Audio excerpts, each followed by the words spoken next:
Interview. Le nouveau match des Masters 2023 de N'oubliez pas les paroles n'a pas permis à Mika de battre Christopher ce samedi 16 septembre.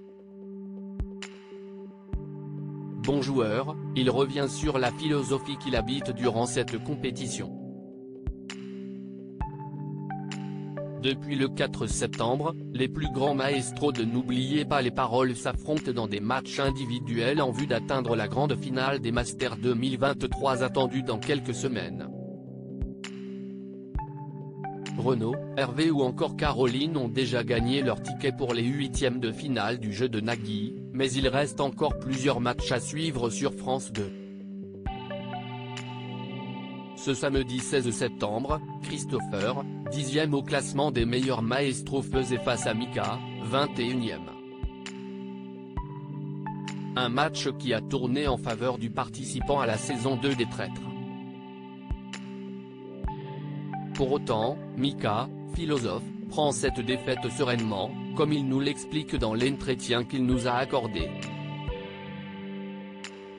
Je n'avais rien à perdre.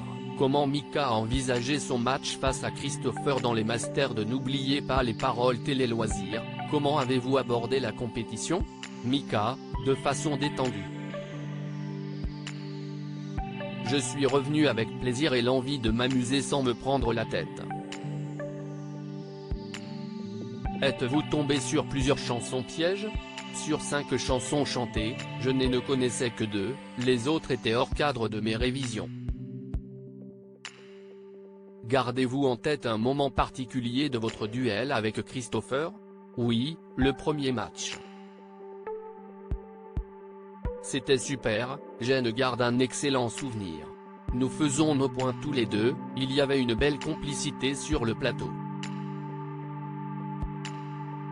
Comment avez-vous réagi quand vous avez su que vous alliez être face à Christopher? Content, parce qu'on était ensemble au tournoi des Maestros en avril.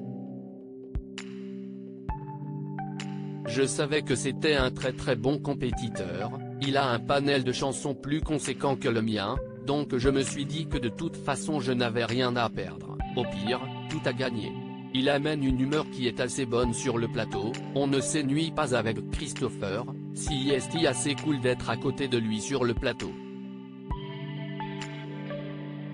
J'y vais pour m'amuser, Mika cache sur ses chances dans cette compétition. N'êtes-vous pas trop déçu d'avoir perdu? J'ai eu un parcours incroyable, en 2019, je ne pensais pas arriver au Master. Chaque année, si est un peu du bonus, je reviens, je m'amuse. Je gagne tant mieux, je perds, ce n'est pas grave. Avez-vous toujours cette envie de gagner? Je ne peux pas dire le contraire, mais on n'y va pas pour gagner à tout prix, on a déjà tellement gagné dans nos parcours respectifs.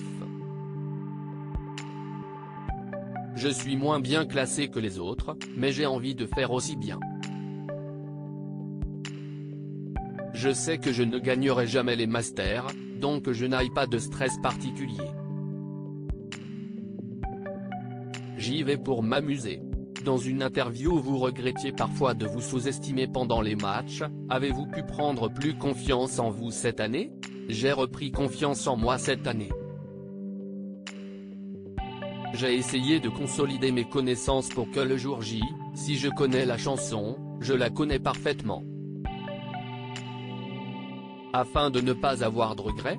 Si est surtout ça. Les années précédentes, je chutais sur des chansons que je connaissais par cœur, parce que je perdais tous mes moyens, je voulais minimiser cet aléa. Cela a fonctionné? Vous vous êtes senti mieux sur cette édition? Oui, sur le plateau, ce que j'avais révisé était acquis. Je me suis senti beaucoup mieux sur le plateau. Redoutiez-vous un maestro? Je les redoute tous. Je suis à mes 4e Masters, j'ai joué contre Margot comme contre des gens moins bien classés que moi, donc j'ai affronté tout le panel et on se rend compte que chaque match est très difficile, que ça se joue à des détails.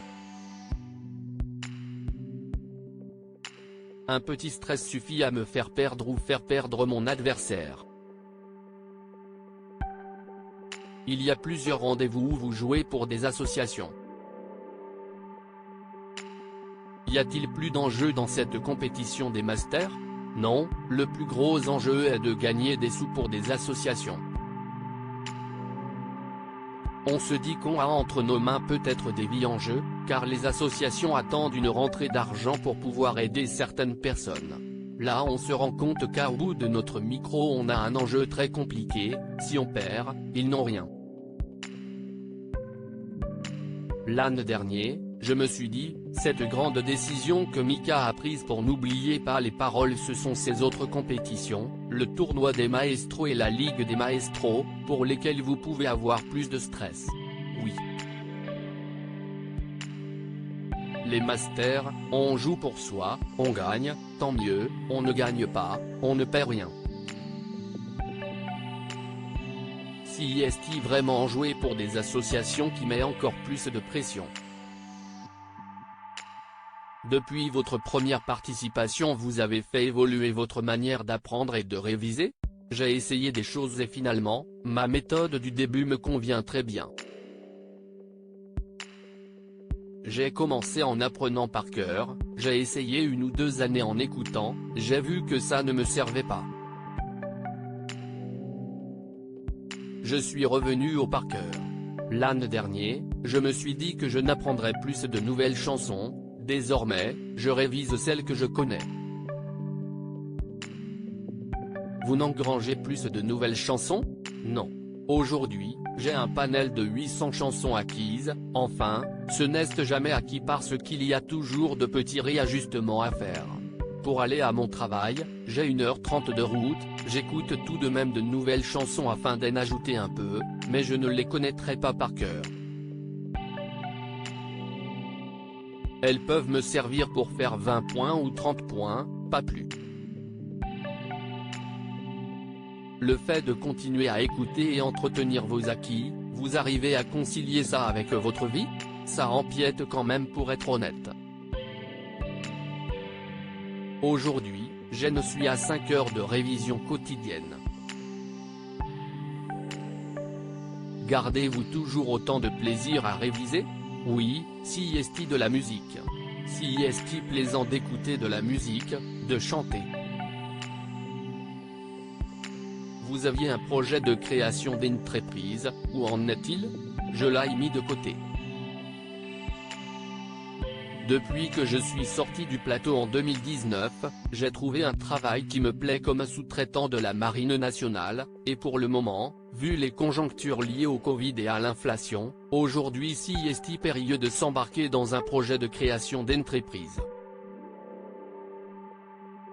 J'ai un travail qui me fait vivre et j'éprouve du plaisir à exercer cette profession. Cela reste dans un coin de ma tête, mais pour le moment, ce n'est plus à l'ordre du jour.